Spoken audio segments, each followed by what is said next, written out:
Vamos agora falar da guerra no leste europeu, que deu uma aquecida de novo, uma turbinada. O presidente da Rússia, Vladimir Putin, confirmou um cessar-fogo de 3 dias com a Ucrânia. Luca Bassani chega ao vivo no Linha de Frente. Luca Bassani, depois dele ter praticamente expulsado os Zelensky, os ucranianos, do território russo e praticamente consolidado o domínio no Donbás, agora ele anuncia o cessar-fogo? Queria te ouvir. Pois é, Capês, uma situação bastante complexa. Boa tarde a você e a todos que nos acompanham. O presidente Putin confirmou que a Rússia realizará um cessar-fogo completo por apenas 3 dias na semana que vem, entre o dia 8 e o dia 11 de maio. Isso em virtude do Dia da Vitória, que representa 80 anos da vitória do Exército Vermelho da União Soviética sobre os nazistas. Haverá uma série de desfiles, feriado nacional, o próprio presidente Lula e outros chefes de Estado e governo estarão na Rússia para esse desfile em Moscou.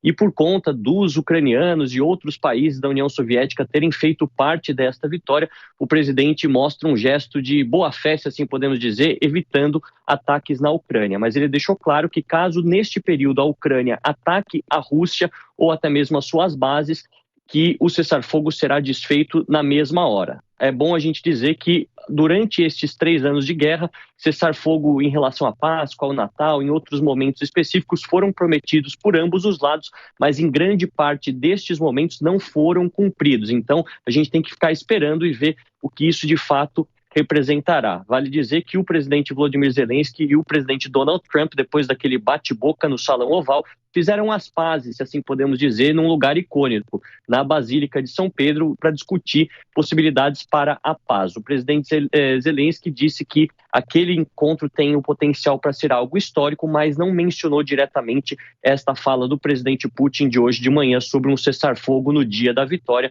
Obviamente que a gente vai ficar de olho para ver se isso de fato vai acontecer ou se será apenas mais uma estratégia das narrativas da guerra que surgem de ambos os lados. Luca, rapidamente, você pode confirmar a liberação total de Kursk, pelo menos assim foi anunciada, a retomada integral do território russo pela Rússia e a conquista de Velika Novossilka, que seria o último ponto ali do Donbás. Pode-se dizer que a Rússia completou praticamente as suas ambições iniciais de conquistar o Donbás e manter a integridade do seu território ou ainda não?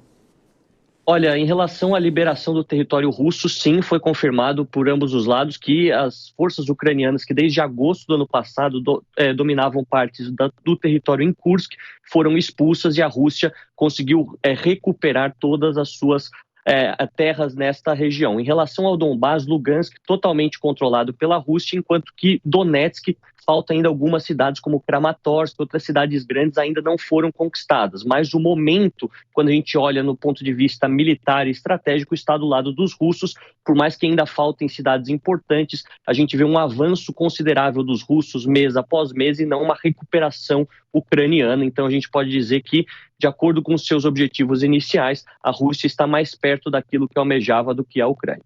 Ô, Luca, agora mudando um pouco de assunto, vamos falar um pouco do funeral do Papa Francisco, né?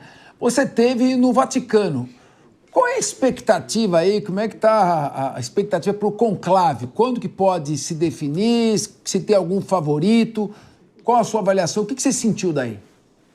Olha, Capês, eu voltei ontem aqui para Munique, mas retorno a Roma já na próxima segunda-feira, já que o conclave terá sua primeira sessão, a sua abertura pelos cardeais no dia 7 de maio. Hoje foi anunciado pela Santa Sé que a votação então se iniciará no dia 7, a próxima quarta-feira. Lembrando que o decano do Colégio Cardinalício, o cardeal Giovanni Battista Re da Itália, ele tem 91 anos e não pode participar do conclave por conta de estar acima dos 80 anos. Por conta disso, o ex-secretário de Estado do Vaticano, Pietro Parolin, um dos cardeais que figura nas listas como principal cotado para ser o Papa, irá presidir a sessão que terá o início dos escrutínios a partir da quarta-feira. Obviamente que nós sabemos que um conclave pode demorar o tempo que for, mas muitos acreditam que até o final da semana que vem, portanto, talvez sexta, sábado, já teremos a definição do novo bispo de Roma, com a divisão, né, de quem será, se será seguida adiante a visão do Papa Francisco ou se será retomada uma visão um pouco mais conservadora, um pouco mais tradicional. A gente, ao longo desta semana, vai fazer reportagens especiais mostrando o perfil dos principais candidatos e também contando como acontece este processo de escolha milenar que há tanto tempo determina quem é o bispo de Roma, quem é o sumo pontífice da Igreja Católica.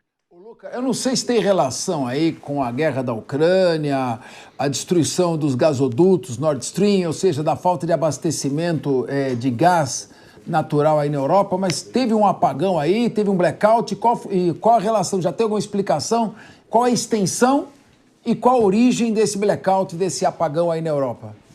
Olha, havia especulações que poderia ter sido um ataque cibernético russo, mas depois a própria União Europeia, o Conselho Europeu, confirmou que não tem nada a ver com isso, é um fenômeno atmosférico raro, onde as altas temperaturas na Espanha promoveram oscilações nas redes de distribuição elétrica de alta voltagem, aquelas a mais de 400 kV.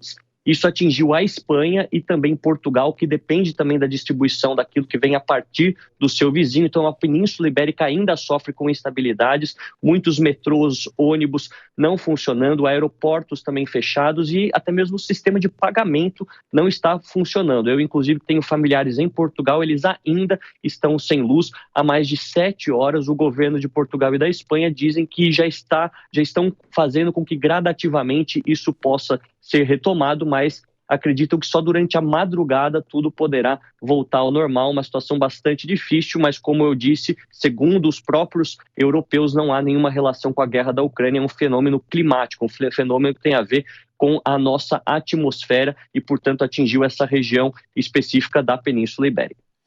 20 horas e 36 minutos, direto de Munique. Muito obrigado, Luca Bassani.